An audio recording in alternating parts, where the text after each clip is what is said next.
Nottinghamshire. And all the music you love.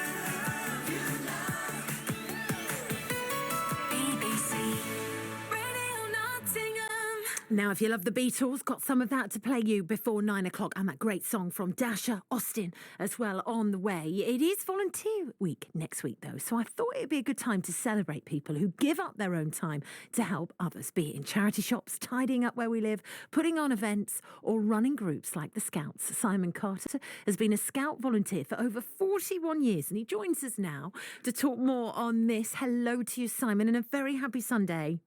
Good morning. How are you? Oh, I'm good, thank you. How are you? Yeah, very, very good. I've just come back from the Scout Hut, and we've been cutting the lawns at the Scout Hut. Already? Before 9 a.m? Well, I say now, it was last night. That was last night's activities. I was going to say, that's early work for a Sunday. Tell us, why the Scouts? Simon, for you, why was that the sort of choice that you went down to? As a child, I grew up in a quite a rural part of Essex, not a particularly well-to-do area, and I had lots of opportunities as a child that I would never have had if it wasn't for the Scouts. I went abroad for the first time with the Scouts, parachuting, I climbed mountains, I got to know people that I wouldn't know who were outside my sort of normal school group. So when I became an adult, I thought this was brilliant. It really helped me get on in life, and it really helped me develop skills, and it really helped me see the world in a different way. So I thought I'd give something back, and that's why I've been volunteering for this amount of time. And the Scouts, really, we're so lucky because it's one of the sort of most longest, well-known, established groups, really, that we have when it comes to volunteering, isn't it? It is. It's been going since 1907. So that's a long time. That's a long pedigree. Millions and millions of young people, men and women, have been through the movement since it started. And it is, I suppose, it's a social life with a purpose. So you develop friendships and contacts through volunteering, but also you're doing good. Benefit, it's fun. And you get a nice warm glow and excitement when you do things as well.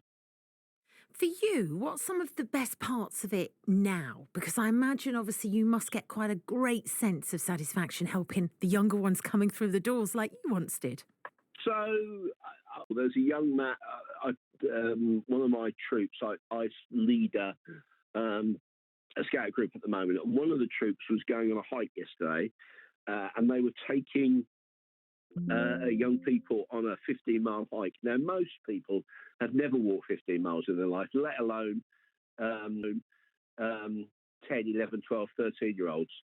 And the young man that I gave a lift to at the start of the event, he's a leader now, he came up through the group and he was telling me how much fun he'd had as a child and what it had done for him. And I mean, it was maybe a 20, 25-minute car journey. And I couldn't shut him up. It was really good to hear.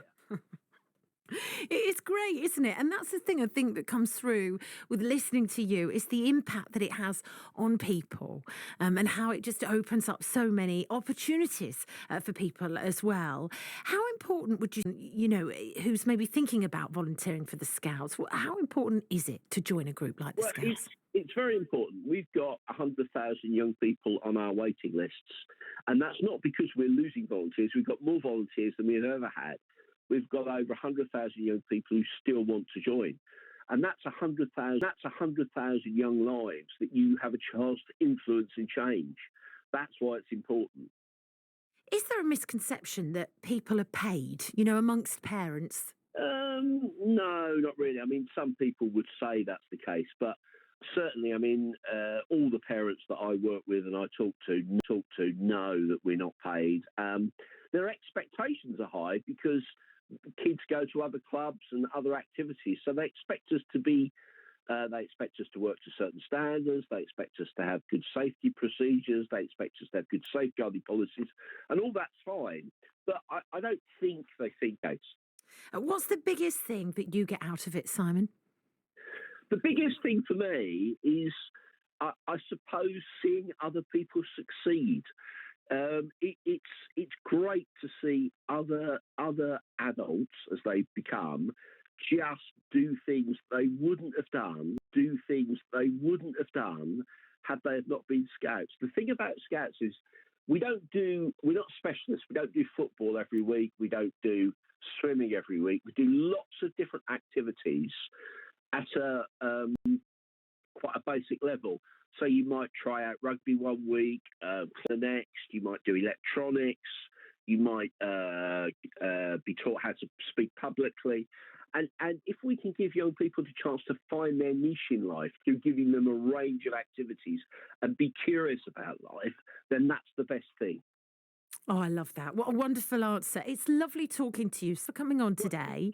Just before I go, can I say there's one thing that's really important? If people want to volunteer, you don't have to volunteer for the Scouts. There's an event called the Big Help Out that's taking place next week. Look it up. It's on the website.